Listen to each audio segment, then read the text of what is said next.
शोर शराबा होता हुआ निकल जाए। एक बार की बात बताऊं कि गोकुल से 5 लड़कियां और जब मथुरा में दही बेचने को चली, गोकुल से 5 लड़कियां जब मथुरा में दही बेचने को चली, जिनमें 3 लड़कियों की शादी हो गई है, 2 की शादी नहीं हुई। और रास्ते में जो पापी कंस मिल गया 18 सहपाठियों को लेकर। और मेरे भाइयों, ये तो बात हम तुम सभी जानते हो कि काऊ पैसा वाले को लड़का अगर करहल घूमने जाए तो तुम देखियो वो 15-20 कुछ चमचाओं के साथ ही लगे रहेंगे, वो क्वार्टन वाले। तो कंसराज के साथ में 18 सहपाठी और उन 5 लड़कियों को कंसराज रास्ते में मिल गया जंगल में। अरे दैया रे दैया, जो कंसराज को देखो उन लड़कियों ने, और लड़कियों को पैरों के नीचे धरती खिसक गई कि आज पता नहीं क्या होगा। कंसराज कहने लगा, ए लड़कियों, तुम हमें जानते हो मैं कौन हूं?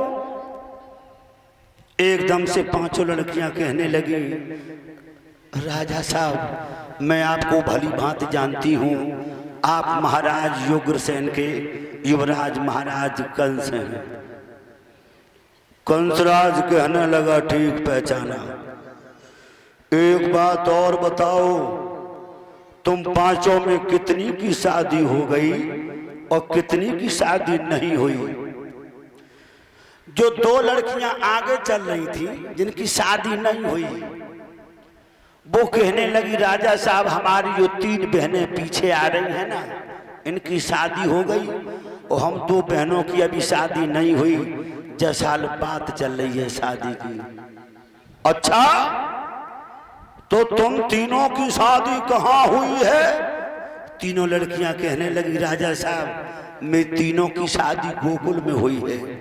अच्छा, तुम तीनों की शादी गोकुल में हुई है और मथुरा के का सब लड़के मर गए जो तुम्हारे बाप ने तुम्हारी शादी गोकुल में कर दी? तीनों लड़कियां कहने लगी, राजा साहब, हमारे पिता ने मेरी जहां शादी कर दी मैं वहीं चली गई। अच्छा, तो इसका मतलब है तुम अपने बाप के हाथ की कठपुतली बन गई हो। ए पहरेदारों, इन तीनों लड़कियों को नीम के पेड़ से बांधो, इनके शरीर पर तब तक हंटर बरसाओ। सीधी सीधी, रुको रुको रुको, आराम से, ऐसी है।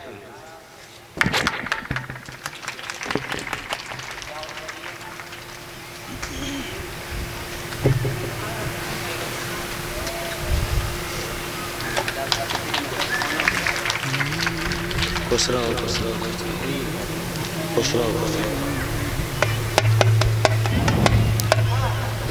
कंसराज कहने लगा, इन तीनों लड़कियों पर तब तक हंटर बरसाओ, आवाज इनकी बंद हो जानी चाहिए, शरीर पर कपड़े का धागा नहीं रहना चाहिए। मेरे प्यारे भक्तों, वो पापी जालिम लग गए हैं, कोड़ा बरसा रहे हैं। लड़कियां जितनी हाय हाय डकरा रही हैं, उतने में उन पापियों को मारने में मजा आता गया। और जब लड़कियों के शरीर के कपड़े तार तार होकर के जमीन पर गिरने लगे, कंसराज ने हाथ उठा दिया, उन बेवकूफों ने मारना बंद कर दिया। जो 2 लड़कियां जो आगे चल रही थी, जिनकी शादी नहीं हुई, वो खड़ी खड़ी गाय की तरह से थर थर से कांप रही। कंसराज कहने लगा, पहरेदारों, नुकीले कंकड़ बीन खिलाओ और तुम दोनों लड़कियां नुकीले कंकड़ों पर छाती के बल चलो। मेरे भाइयों चीख ने प्राण निकाल लिए। जुल्मों की हद होती है।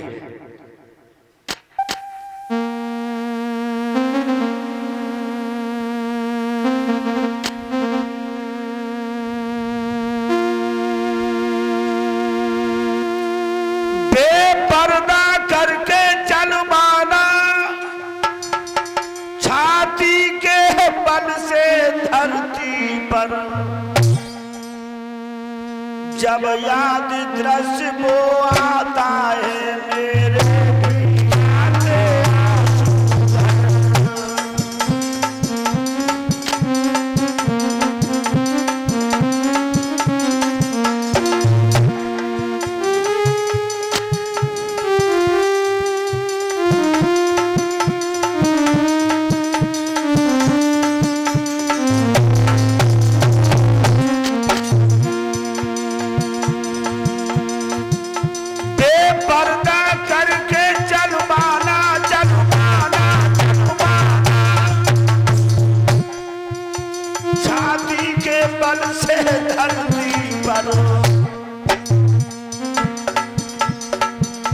जब याद दृश्य वो आता है मेरे भी याद आंसू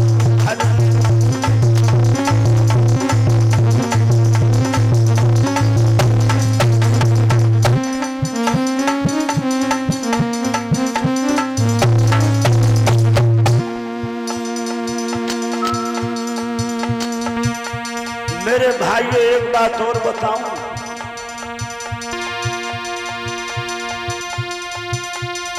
राजा वो मर जाए, जुल्म हाई जो जनता पर तोले, और चुगल घोर बेईमान मरे जो अमृत में विष घोले।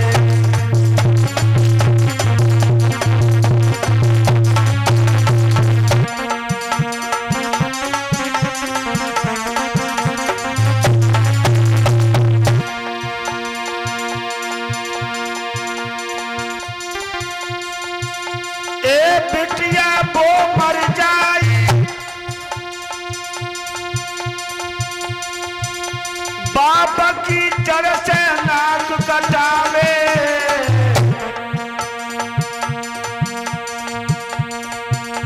और औरत के संग डोले दोनों कुल की बात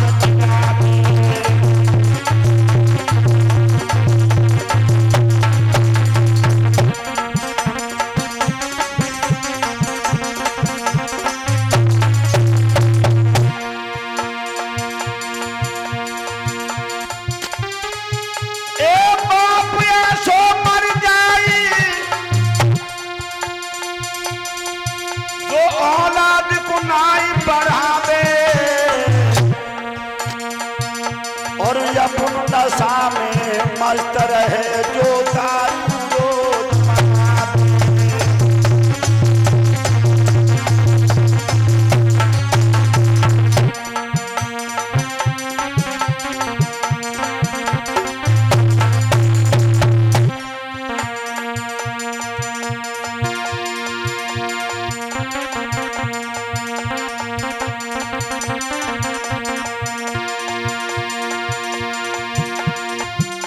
औलाद को नाई बढ़ावे, हाय औलाद को नाई बढ़ावे,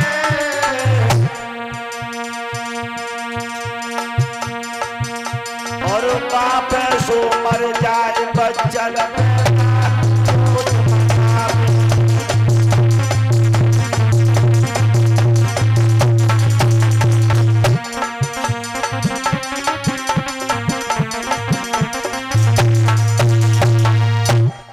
मेरे प्यारे भक्तों, आज उन लड़कियों के साथ में ऐसा गलत व्यवहार किया पापी कंस ने। दूसरा दिन हुआ है, ब्रजमंडल के यादवों का समूह पहुंच गया महाराज उग्रसेन के दरबार में। राजा उग्रसेन कहने लगे, कैसे आए हो यदुवंशियों?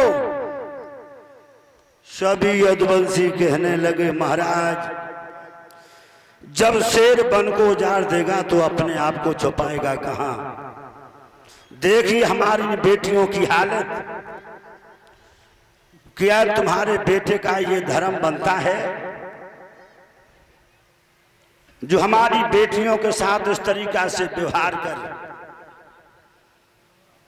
उसी समय कंसराज को बुलाया भरे दरबार में, और जब कंसराज आया, कंसराज कहने लगा, बोलिए पिताश्री, आज आपने हमें कैसा बुलाया। महाराज उग्रसेन कहने लगे, बेटा कंस, देख इन बेटियों की हालत, क्या तुमने कल कोई ऐसा काम किया था जिससे हमारे स्वाभिमान पर आंच आई हो। कंसराज कहने लगा, पिताश्री, हमने कोई ऐसा काम नहीं किया जिससे तुम्हारे स्वाभिमान पर आंच आई हो।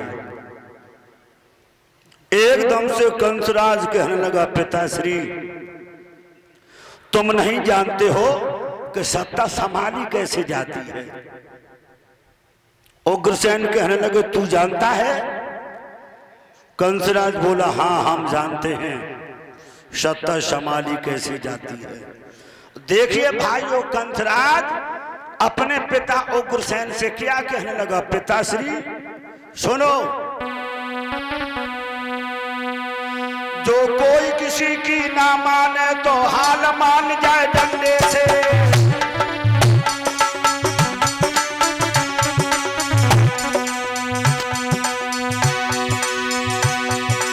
जो कोई किसी की ना माने तो हाल मान जाए डंडे से।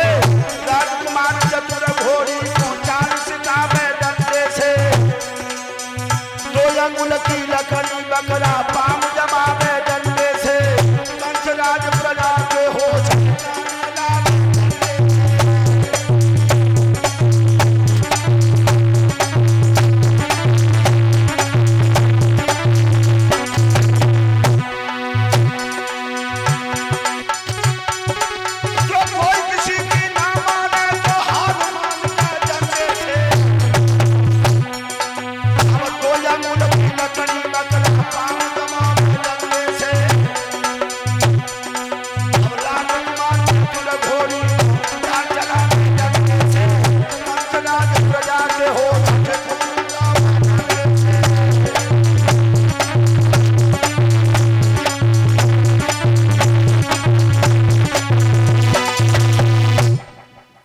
कंसराज कहने लगा, पिताश्री, जो कोई किसी की ना माने तो हाल मान जाए डंडे से, और 2 अंगुल की लकड़ी बकरा पाम जमावे डंडे से।